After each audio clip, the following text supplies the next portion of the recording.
Olá, pessoal. Nessa aula nós vamos trabalhar as regras para a determinação do número de oxidação, também chamado de NOx. Primeiro vamos determinar o que é NOx e relembrar o que é eletronegatividade. NOx é o número que indica a carga elétrica, real ou aparente, que um átomo adquire em função da diferença de eletronegatividade entre ele e os seus ligantes. Eletronegatividade é a capacidade que um átomo possui de atrair elétrons em uma ligação. O flúor é o elemento mais eletronegativo da tabela periódica.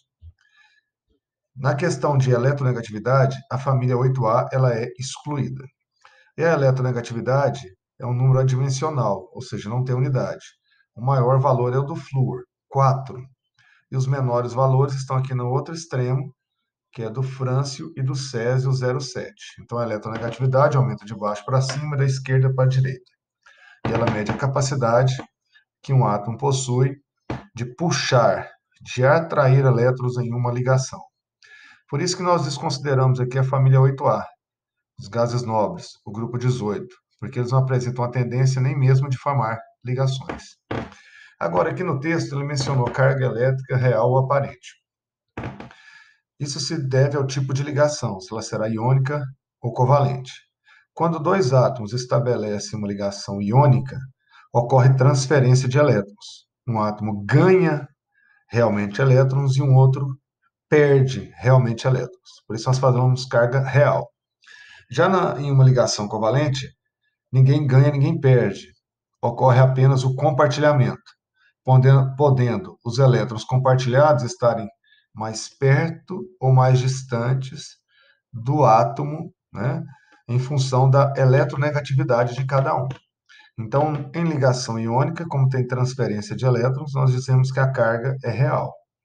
Já na ligação covalente, quando nós temos somente um compartilhamento de elétrons, a carga adquirida pelos átomos nós chamamos de aparente. Então, resumindo, o NOx é a carga que o átomo vai adquirir quando ele se liga a outro átomo. Essa carga ela aparece devido à diferença de eletronegatividade entre os átomos. Correto? Eu resumi aqui todas as regras, né? Eu fiz um conjunto e resumi em 9 regras que o aluno ele tem que memorizar. Essa parte aqui não adianta, né, tentar correr desse assunto, né, querer criar uma musiquinha para memorizar. O importante é o aluno ele tem que saber as regras de NOx. E esse assunto tem muita recorrência no Enem e ele é extremamente importante para o estudo de pilhas e de eletrólise. Então, regra 1. O NOx de um elemento isolado ou em uma substância simples vale zero, certo? Como esses exemplos: sódio, cloro, ferro, H2O2. Então, quando você tem um elemento isolado ou uma substância simples, o NOx vale zero, já que nós não vamos ter diferença de eletronegatividade entre os átomos, porque os átomos são iguais. Então, nesse caso, o NOx é zero. Segunda regra: quando nós temos um íon monoatômico significa constituído de um único átomo. O NOx já é igual à sua carga, como esses dois exemplos aqui. O alumínio 3+, o enxofre 2-. Então, o NOx corresponde ao próprio valor da carga. Então, o NOx de um elemento isolado ou em uma substância simples sempre vale zero. E o NOx em um íon monoatômico é sempre igual à sua carga. Essas foram as regras 1 e 2. Nas resoluções de exercícios, esse raciocínio aqui será muito utilizado. Você tem que lembrar que em uma ligação entre um cátion e um ânion, né, o cátion está sempre representado do lado esquerdo e o ânion do lado direito. E na hora de combinar o cátion com o ânion, nós vamos usar essa regrinha da inversão. Então, as cargas se tornam os índices de atomicidades. Quando você junta os átomos, os íons, nós estamos usando a regrinha do entrecruzar. E quando você separa, do descruzar. E em muitos exercícios, ao descruzar, você já vai estar encontrando o NOx do A e o NOx do B. Então, esse é um raciocínio utilizado em muitos exercícios de NOx. Regra 3. Família 1A. Os elementos da família 1A, metais alcalinos, grupo 1, e da família 2A, grupo 2, alcalinos terrosos, têm NOx fixo em substâncias compostas.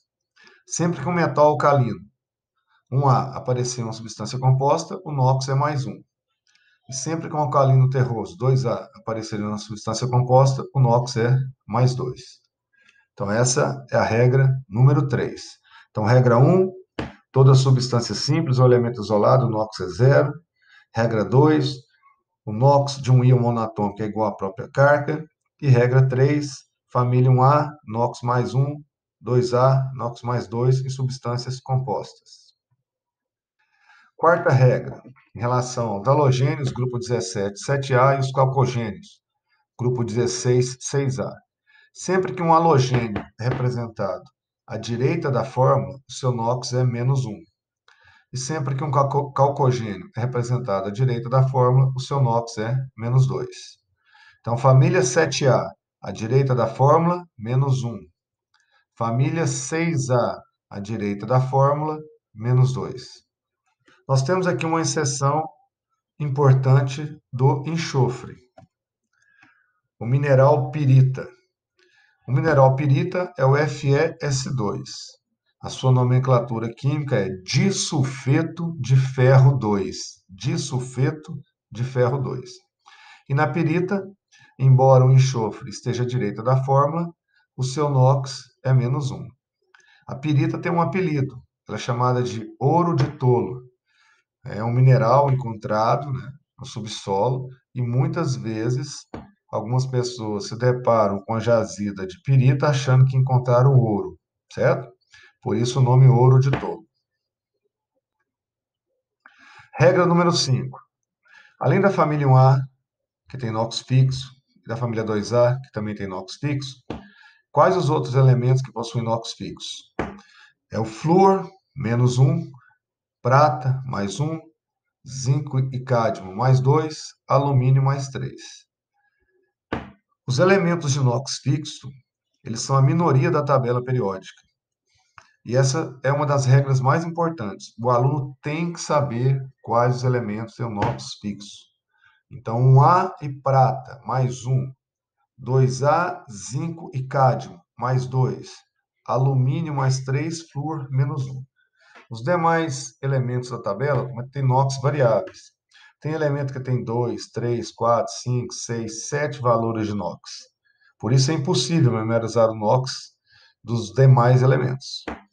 Por isso que nós memorizamos o pequeno grupo de elementos que possuem NOx fixo. Regra 6.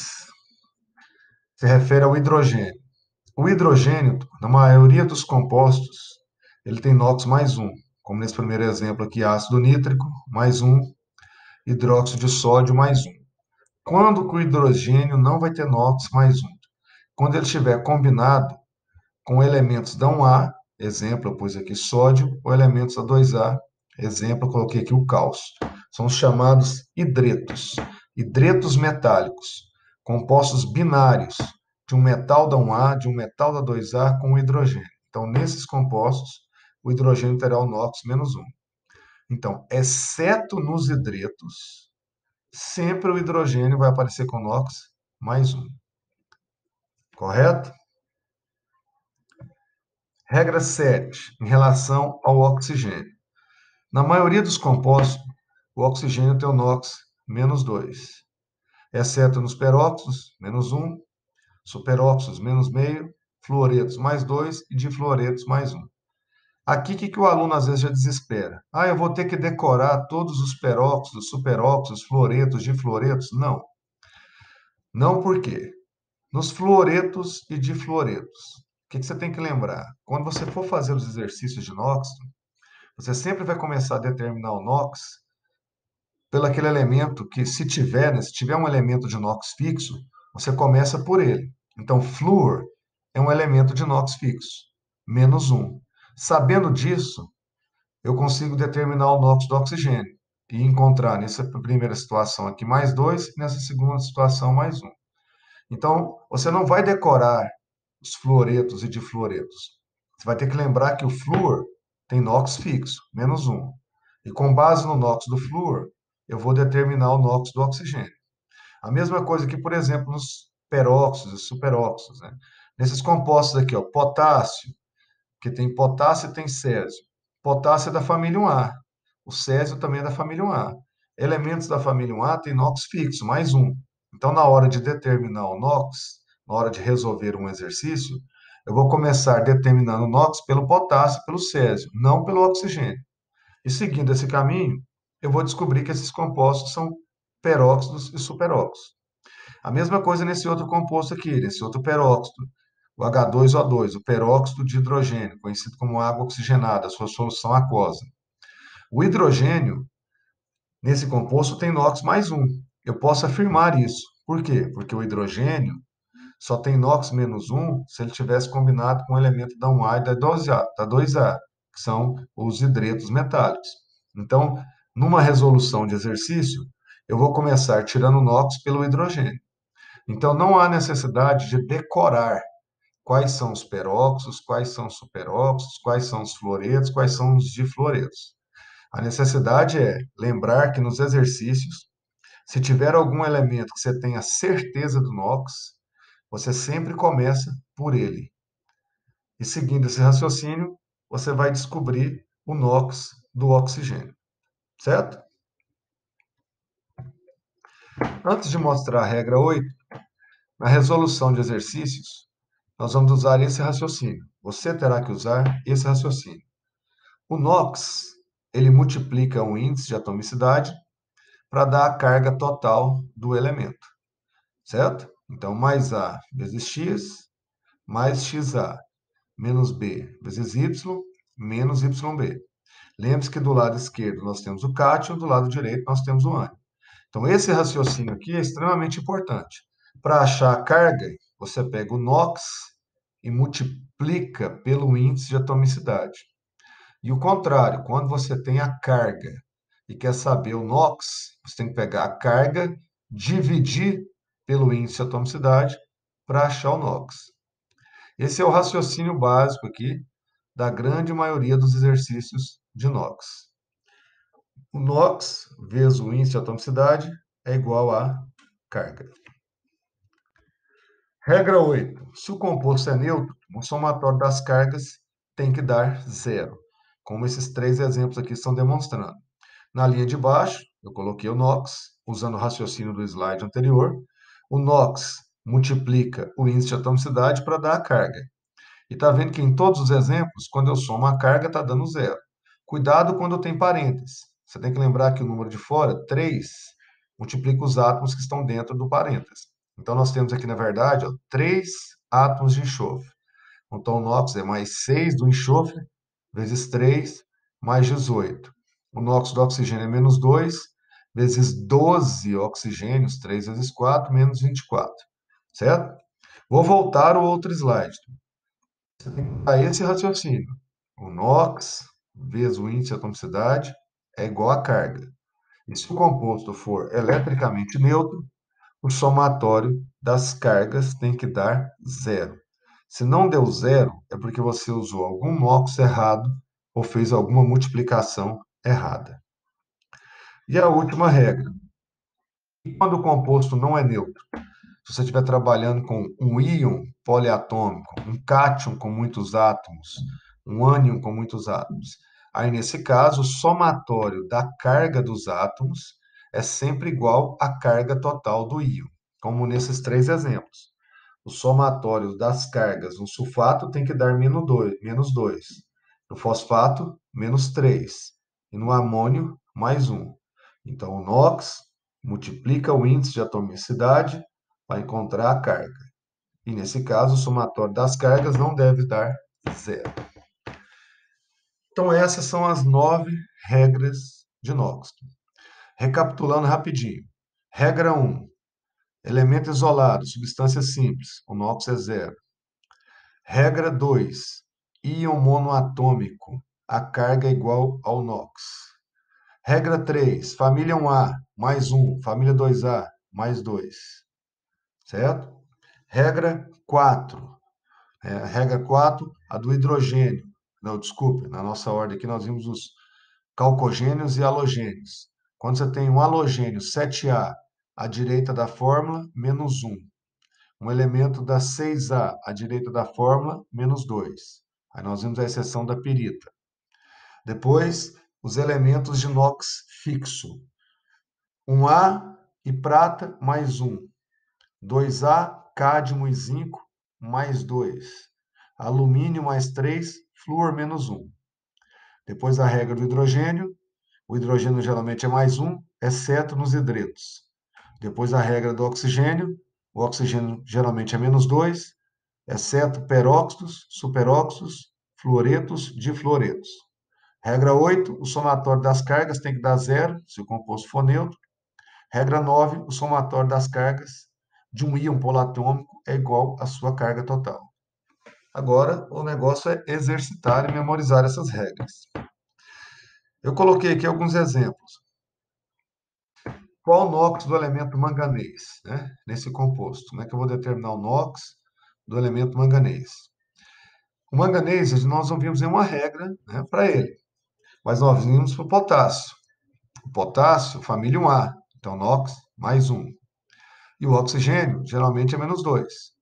Então, eu coloquei aqui o NOx do potássio, o NOx do oxigênio. Menos 1 vezes 1, mais 1. Menos 2 vezes 4, tudo menos 8. E agora eu tenho que lembrar da regra 8. O somatório das cargas tem que dar igual a zero. Para dar igual a zero, então o NOx do manganês é mais 7. Correto? E um último exemplo, o sulfato. Como é que eu descubro o NOx do enxofre? Nós não vimos nenhuma regra, né, específica para o enxofre, mas vimos para o oxigênio.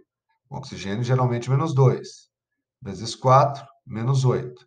O somatório das cargas agora tem que dar menos 2, porque eu estou trabalhando com ânion poliatômico. Então, qual o valor de x para somar com menos 8 para dar menos 2? Então, x igual a mais 6. Tudo bem? Então, essas foram as regras de NOx. Espero que tenha ajudado. E essas regras, elas são extremamente importantes. E essa parte da matéria depende mais do aluno do que dos professores. Porque o aluno, o professor, ele vai fazer o quê? Ele vai apresentar as regras e dar alguns exemplos.